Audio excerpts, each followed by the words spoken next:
Bonjour à toutes et à tous, je suis ravie de vous retrouver pour ce nouveau numéro du Noté pour vous en images qui va couvrir les actualités qui se sont déroulées sur les marchés financiers depuis le 2 mai et ce jusqu'à aujourd'hui. Cette semaine, ce sont 3 thèmes que je vais aborder avec vous. Le premier concerne la jurisprudence en matière de taux négatifs, puisqu'on a eu une confirmation de ce que les magistrats peuvent commencer à penser au niveau des appels. Le deuxième sujet concernera, lui, tout ce qui est la réforme de l'agent des sûretés par une ordonnance qui a été publiée cette semaine. Et le dernier sujet concernera la révision du règlement EMIR avec une proposition de règlement modificateur qui a été publiée hier par la Commission européenne. Concernant la jurisprudence applicable en matière de taux d'intérêt négatifs, l'arrêt de la Cour d'appel de Colmar, daté du 8 mars 2017, nous donne des indications qui sont intéressantes en matière de pensée des magistrats sur cette question des taux d'intérêt négatifs. Cet arrêt confirme une ordonnance de référé rendue par le tribunal de grande instance de Strasbourg le 5 janvier 2016.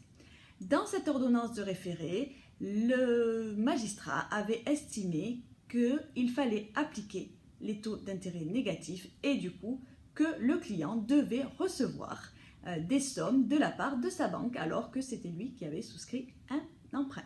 Pour les magistrats, quand l'offre ne stipule aucun taux d'intérêt, qu'il soit plancher ou qu'il soit plafond par ailleurs, à ce moment-là, le refus d'une banque d'appliquer l'index qui avait été contractuellement prévu pour d'autorité en substituer un nouveau, puisqu'elle va appliquer un nouveau taux, n'appliquant pas celui qui a été mentionné dans le contrat, revient à modifier unilatéralement les clauses du contrat.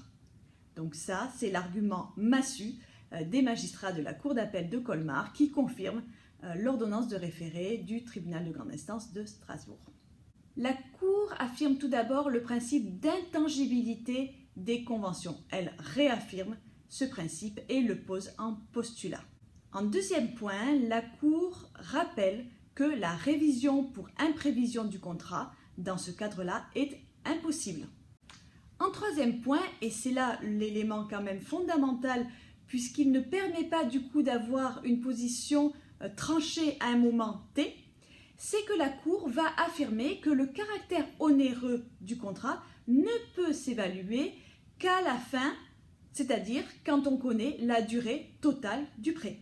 Sur cette question-là, nous sommes donc dans l'attente de la décision rendue par la Cour d'appel de Montpellier sur appel d'un jugement qui a été prononcé en juin 2016 pour savoir si la Cour d'appel de Montpellier va confirmer, elle aussi, cette décision du tribunal d'instance de Montpellier qui avait, là aussi, donné raison à l'emprunteur. Le deuxième point sur lequel je voulais attirer votre attention cette semaine concerne l'agent des sûretés.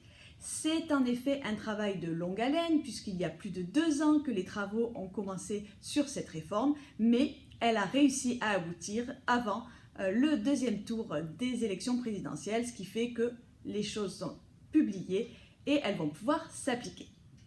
C'est donc une ordonnance du 4 mai 2017 qui va rénover le cadre applicable à l'agent des sûretés. À ce jour, l'agent des sûretés obéit en effet uniquement à un article du Code civil, qui est l'article 2328.1 du Code civil, et cet article avait été inséré dans le Code civil par la loi sur la fiducie en 2007, et cet article avait été amélioré par la loi de modernisation de l'économie en 2008. Je vous rappelle quand même que cet agent intervient à l'occasion d'un crédit syndiqué, évidemment, mais surtout, et pour nous, ce qui nous intéresse, lors de l'émission d'obligations, quand cette émission est garantie par des sûretés en faveur des obligataires.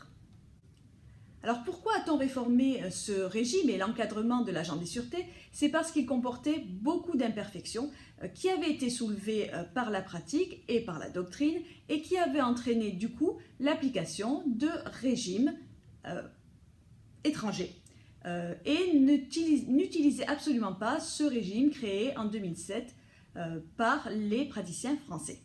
Prenant acte de cette utilisation des mécanismes de droit étranger, les nouvelles dispositions vont essayer de remédier aux imperfections qui avaient été soulignées pendant plusieurs années, puisque depuis 2007 et malgré la première modification de 2008, le régime ne fonctionne pas. Les nouvelles dispositions vont donc doter le droit français d'un instrument qui va avoir deux objectifs. Le premier, une gestion simple et efficace des sûretés en faveur, évidemment, des créanciers, mais aussi une protection de ces créanciers contre le risque d'insolvabilité de l'agent des sûretés. Donc ces deux points, qui étaient quand même cruciaux, sont résolus par l'ordonnance du 4 mai 2017. Un dernier point à noter, c'est que cette ordonnance va élargir le champ d'application de ce cadre de l'agent des sûretés, puisque ce ne seront plus seulement les sûretés réelles qui vont être concernées, mais toutes les sûretés et garanties. Ce nouveau régime de l'agent des sûretés entrera en vigueur le 1er octobre 2017. Dernier point que je souhaitais aborder avec vous, il va concerner la révision du règlement EMIR. Vous vous souvenez, ce règlement qui a été adopté et publié en 2012 et qui concerne la compensation des produits dérivés, de certains produits dérivés et la mise en place de garanties et de marges pour les produits dérivés qui ne sont pas soumis à cette obligation de compensation. L'objectif de cette révision va être surtout de réduire les coûts de la compensation. Pour cela, le nouveau règlement, la proposition de règlement de la Commission européenne qui a fait sa publication le 4 mai, va concerner 4 grands points. Le premier, ça va être instaurer des règles qui soient bien plus proportionnées pour les contreparties non financières.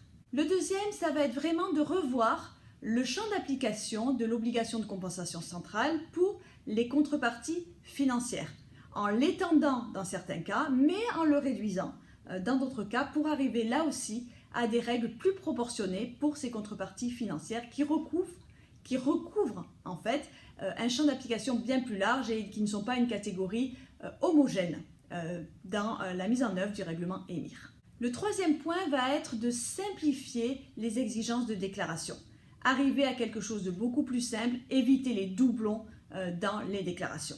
Et le dernier point, mais pas des moindres, va être d'accorder à la Commission européenne un droit de suspension de l'obligation de compensation centrale. Donc on voit là une mutation de ce règlement EMIR pour arriver à lui accorder une plus grande efficacité et surtout lui permettre d'être mieux compris et du coup mieux mis en œuvre par les entreprises et par toutes les personnes qui y sont assujetties. Voilà pour les quelques informations que je voulais partager avec vous cette semaine. Je vous retrouve avec grand plaisir la semaine prochaine et cette fois je serai de retour à Cayenne. Excellent week-end à tous. Au revoir.